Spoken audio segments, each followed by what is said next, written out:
Chapter 2, Mr. and Mrs. Juicy O. One night, my father came home from the office all excited. He told us Mr. and Mrs. Yarby were coming to New York. He's the president of the Juicy O Company. He lives in Chicago. I wondered if he'd bring my father another crate of Juicy O.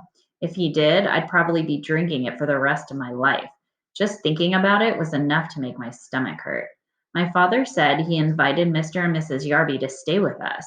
My mother wanted to know why they couldn't stay at a hotel like most people who came to New York. My father said they could, but he didn't want them to. He thought they'd be more comfortable staying with us. My mother said that was about the silliest thing she'd ever heard. But she fixed up Fudge's bedroom for our guests. She put fancy sheets and a brand new blanket on the hide-a-bed. That's a sofa that opens up into a bed at night.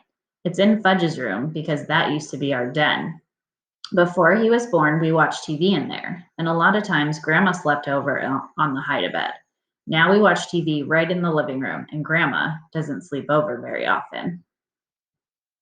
My mother moved Fudge's crib into my room. He's going to get a regular bed when he's 3, my mother says. There's a lot of reasons I don't like to sleep in the same room as Fudge. I found that out 2 months ago when my bedroom was being painted. I had to sleep in Fudge's room for 3 nights because the paint smell made me cough. For one thing, he talks in his sleep. And if a person didn't know better, a person could get scared. Another thing is that slurping noise he makes. It's true that I like to hear it when I'm awake, but not when I'm trying to fall asleep. I like things very quiet. When I complained about having to sleep with Fudge, my mother said, "It's just for 2 nights, Peter." "I'll sleep in the living room," I suggested, "or the sofa, or even a chair." "No," my mother said, "you will sleep in your bedroom, in your own bed." There was no point in arguing. Mom wasn't going to change her mind. She spent the day in the kitchen. She really cooked up a storm. She used so many pots and pans, Fudge didn't have any left to bang together, and that's one of his favorite pastimes, banging pots and pans together. A person can get an awful headache listening to that racket. After lunch, my mother opened up the dinner table. We don't have a separate dining room. When we have company for dinner, we eat in one end of the living room. When my mom finished setting the table, she put a silver bowl filled with flowers right in the middle. I said, "Hey, Mom, it looks like you're expecting the president or something." "Very funny, Peter," my mother answered. Sometimes my mother laughs like crazy at my jokes. Other times she pretends not to get them. And then there are times when I know she gets them, but she doesn't seem to like them. This was one of those times. So I decided no more jokes until after dinner. I went to Jimmy Fargo's for the afternoon. I came home at 4 o'clock. I found my mother standing over the dinner table mumbling. Fudge was on the floor playing with my father's socks. I'm not sure why he likes socks so much, but if you give him a few pairs, he'll play quietly for an hour. I said, "Hi, Mom, I'm home." "I'm missing 2 flowers," my mother said. I don't know how she noticed that 2 flowers were missing from her silver bowl, because there were at least a dozen of them left. But sure enough, when I checked, I saw 2 stems and nothing on them. "Don't look at me, Mom," I said. "What would I do with 2 measly flowers?" So we both looked at Fudge. "Did you take Mommy's pretty flowers?" my mother asked him. "No take," Fudge said. He was chewing on something. "What's in your mouth?" my mother asked. Fudge didn't answer. "Show Mommy." "No show," Fudge said. "Oh, yes." My mother picked him up and forced his mouth open. She fished out a rose petal. "What did you do with Mommy's flowers?" She raised her voice. She was really getting upset. Fudge laughed. "Tell Mommy." "Yum," Fudge said. "Yummy, yummy, yummy." "Oh, no," my mother cried, rushing to the telephone. She called Dr. Cone. She told him that Fudge ate 2 flowers. Dr. Cone must have asked what kind, because my mother said, "Roses, I think, but I can't be sure. One might have been a daisy." There was a long pause while my mother enlisted to listen to whatever Dr. Cone had to say. Then Mom said, "Thank you, Dr. Cone." She hung up. "No more flowers," she told Fudge. "You understand?" "No more," Fudge repeated. "No more, no more, no more." My mother gave him a spoonful of peppermint flavored medicine, the kind I take when I have stomach pains. Then she carried Fudge off to have his bath. Leave it to my brother to eat flowers. I wondered how they tasted. Maybe they're delicious and I don't even know because I've never tasted one, I thought. I decided to find out. I picked off one petal from a pink rose. I put it in my mouth and tried to chew it up, but I couldn't do it. It tasted awful. I spit it out into the garbage. Well, at least now I know, or now I knew I wasn't missing anything great. Fudge ate his supper in the kitchen before our company arrived. While he was eating, I heard my mother remind him, Fudgy's going to be a good boy tonight, very good for Daddy's friends. Good, Fudgy said. Good boy. That's right, my mother told him. Excuse me. I changed. Sorry. I changed and scrubbed up while Fudge finished his supper. I was going to eat with the company. Being 9 had its advantages. My mother was all dressed up by the time my father got home with the Yarbys. You'd never have guessed that Mom spent most of the day in the kitchen. You'd also never have guessed that Fudge ate 2 flowers. He was feeling fine. He even smelled nice like baby powder. Mrs. Yarby picked him up right away. I knew she would. She looked like a grandmother. That type always made a big deal out of Fudge. She walked into the living room, cuddling him. Then she sat down on the sofa and bounced Fudge around on her lap. Isn't he the cutest little boy? Mrs. Yarby said. I just love babies. She gave him a big kiss on the top of his head. I kept waiting for somebody to tell her Fudge was no baby, but no one did. My father carried the Yarby suitcase into Fudge's room. When he came back, he introduced me to our company. This is our older son, Peter, he said to the Yarbys. I'm 9 and in 4th grade, I told them. How do you do, Peter? Mr. Yarby said. Mrs. Yarby just gave me a nod. She was busy with Fudge. I have a surprise for this dear little boy, she said. It's in my suitcase. Should I go get it? Yes, Fudge shouted. Go get, go get. Mrs. Yarby laughed as if it was the best joke she'd ever heard. I'll be right back, she told Fudge. She put him down and ran off to go to find her suitcase. She came back carrying a present tied up with a red ribbon. Oh, Fudge cried, opening his eyes wide. Goody! He clapped his hands. Mrs. Yarby helped him unwrap his surprise. It was a wind-up train that made a lot of noise. Every time it bumped into something, it turned around and went the other way. Fudge liked it a lot. He liked anything that's noisy. I said, That's a nice train. Miss Yarby turned to me. Oh, I have something for you too. Peter, I reminded her. My name is Peter. Yes, well, I'll go get it. Mrs. Yarby left the room again. This time she came back with a flat package. It was wrapped up too, red ribbon and all. She handed it to me. Fudge stopped playing with his train long enough to come over and see what I got. I took off the paper very carefully in case my mother wanted to save it, and also to show Mrs. Yarby that I'm a lot more careful about things than my brother. I'm not sure if she noticed. My present turned out to be a big picture dictionary, the kind I liked when I was about 4 years old. My old one is in Fudge's bookcase now. I don't know much about big boys, Mrs. Yarby said, so the lady in the store said a nice book would be a good idea. A nice book would have been a good idea, I thought, but a picture dictionary, that's for babies. I've had my own regular dictionary since I was 8, but I knew I had to be polite, so I said, Thank you very much. It's just what I've always wanted. I'm so glad, Mrs. Yarby said. She let out a long sigh and sat back on the sofa. My father offered the Yarbys a drink. Good idea, Mr. Yarby said. What'll it be? My father asked.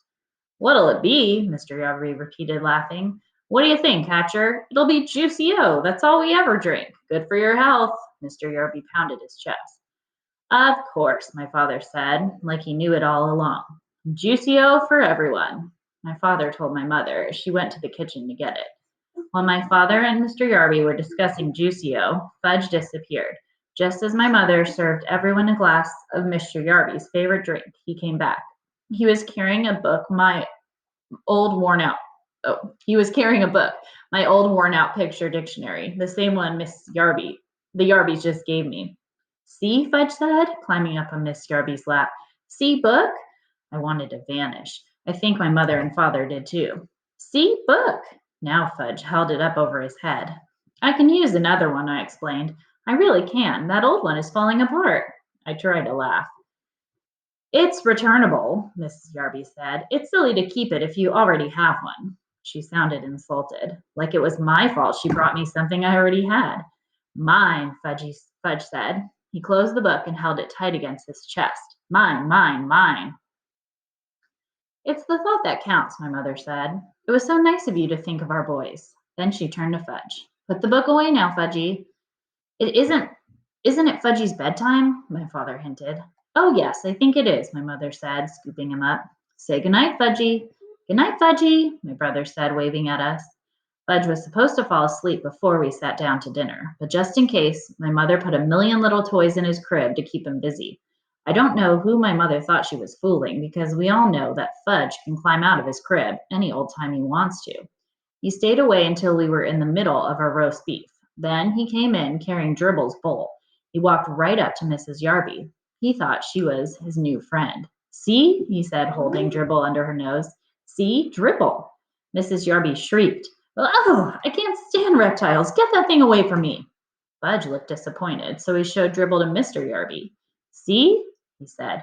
Hatcher, Mr. Yarby boomed. Make him get that thing out of here. I wonder why Mr. Yarby called my father Hatcher. Didn't he know that his first name was Warren? And I didn't like the way Mr. and Mrs. Yarby both called Dribble a thing. I jumped up. Give him to me, I told Fudge. I took Dribble and his bowl and marched into my room. I inspected the turtle all over. He seemed all right. I didn't want to make a big scene in front of our company, but I was mad. I mean, really mad. That kid knows he's not allowed to touch my turtle. Peter, my father called, come and finish your dinner. When I got back to the table, I heard Mrs. Yarby say, it must be interesting to have children. We never had any ourselves. But if we did, Mr. Yarby told my father, we'd teach them some manners. I'm a firm believer in old-fashioned good manners. So are we, Howard, my father said in a weak voice. I thought Mr. Yarby had a lot of nerve to hint that we had no manners. Didn't I pretend to like their dumb old picture dictionary? If this isn't good manners, I don't know what is. My mother excused herself and carried Fudge back into my room. I guess she put him into his crib again. I hope she told him to keep his hands off my things. We didn't hear from him again until dessert. Just as my mother was pouring the coffee, he ran in wearing my rubber gorilla mask from last Halloween. It's a very real looking mask. I guess that's why Mrs. Yarby screamed so loud. If she hadn't made so much noise, my mother probably wouldn't have spilled the coffee all over the floor. My father grabbed Fudge and pulled the gorilla mask off him. That's not funny, Fudge, he said. Funny, Fudge laughed. Funny, funny, funny, Fudgy. Yes, sir, Hatcher, Mr. Yarby said. Old-fashioned manners. By that time, I'm sure my father was sorry the Yarbys weren't staying at a hotel. I finally got to bed at 10. Fudge was in his crib, slurping away. I thought I'd never fall asleep, but I guess I did. I woke up once when Fudge started babbling. He said, Booba mum habashi, whatever that means. I didn't even get scared. I whispered, shut up, and he did. Early the next morning, I felt something funny on my arm. At first, I didn't wake up. I just felt this little tickle. I thought it was part of my dream, but then I had the feeling that somebody was staring at me, so I opened my eyes. Fudge was standing over me and Dribble was crawling on my bent arm. Was crawling around on my arm. I guess Fudge could tell I was about ready to kill him because he bent down and kissed me. That's what he does when my mother's angry at him. He thinks nobody can resist him when he makes himself so lovable. And a lot of times it works with my mother, but not with me. I jumped up, put Dribble back into his bowl, and smacked Fudge on his backside, hard. He hollered. My father came running into the rooms. He was still in his pajamas. He whispered, What's going on in here? I pointed at Fudge, and he pointed at me. My father picked up my brother and carried him off. Go back to sleep, Peter, he said. It's only 6 o'clock in the morning. I fell asleep for another hour and then woke up to an awful noise. It was Fudge playing with his new train. It woke up everybody, including the Yarbys. But this time, there was nobody that they could blame. They were the ones who gave Fudge the train in the first place.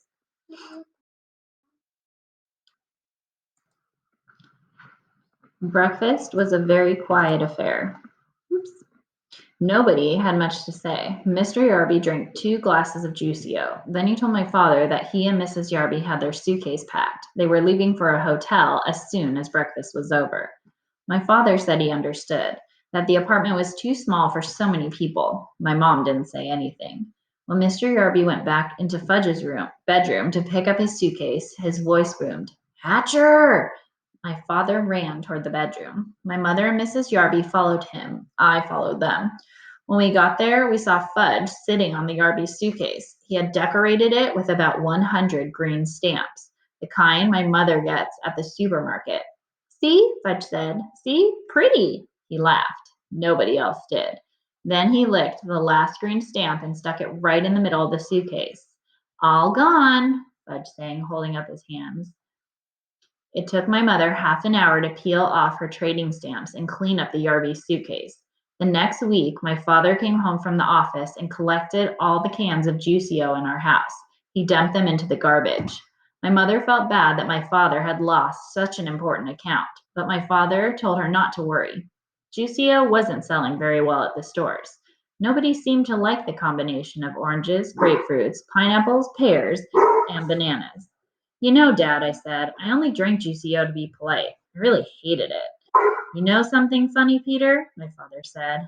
I thought it was pretty bad myself.